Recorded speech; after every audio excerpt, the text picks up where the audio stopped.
Hey everyone, Matt King with the King Piers team, back out here with another video showcase of the nation's very best engineering sound foundation repair. If you'd like to see more, we highly encourage you to visit us over on our YouTube and Facebook pages. If you haven't visited either page before, just search for King Piers LLC. And while you're there, we'd really appreciate it if you left a like and a subscribe. We are back out here in Overland Park, Kansas. This is day one of our wall straightening project, where we're going to be working on this back wall, the side wall right here, and then a portion of the front wall.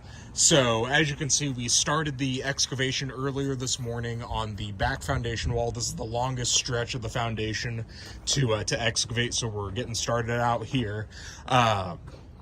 After just roughly 3 hours, we are very close to being finished with the excavation on this back wall.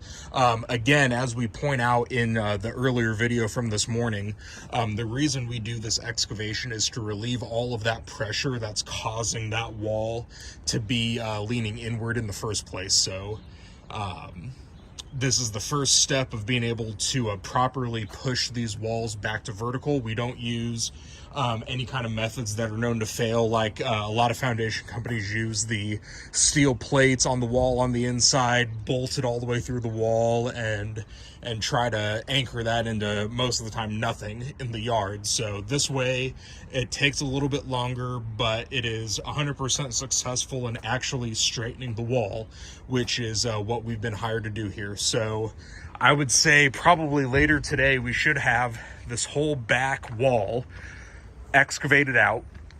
We may be able to start moving over to the side wall here at some point today, but that'll probably be tomorrow.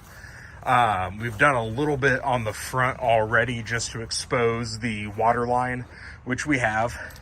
So you can see it's just a very small stretch that we have here on the front wall left to do. So once this is done, on the inside, we're going to start setting up our angle iron 6x6 treated wood support posts. We're going to have some 30-ton bottle jacks on the ends of those 6x6s. We're also going to have vertical 6x6s underneath some horizontal supports that are going to be directly underneath the ceiling joists. We're going to slightly raise those joists off the top of the foundation walls, so that way we can use our angled 6x6s and jacks to just gently push this wall back to vertical. So if everything goes as planned, weather permitting, I think we should be looking at starting that interior setup on possibly Wednesday. And we may be able to start pushing some of these walls by the end of the week. We're not doing any kind of pier work as of yet on this project. Everything seemed level on the joists when we were downstairs in the basement. So for now, we're just going to be straightening the walls, doing the epoxy injection on the interior cracks. The outside cracks that you see throughout, we'll seal those as well, followed by a coat of commercial foundation tar, and then we'll finish up with installing approximately 20 steel 4-inch H-beams to ensure that the wall remains vertical once we're done. So stay tuned for more updates. King Piers out here in Overland Park, Kansas. 816-288-4373. You can also go to our website, kingpiers.com. And again, don't forget, you can always check us out on YouTube and Facebook. Just search for King Piers LLC. And again, while you're there, we'd really appreciate it if you left a like and a subscribe. Thank you.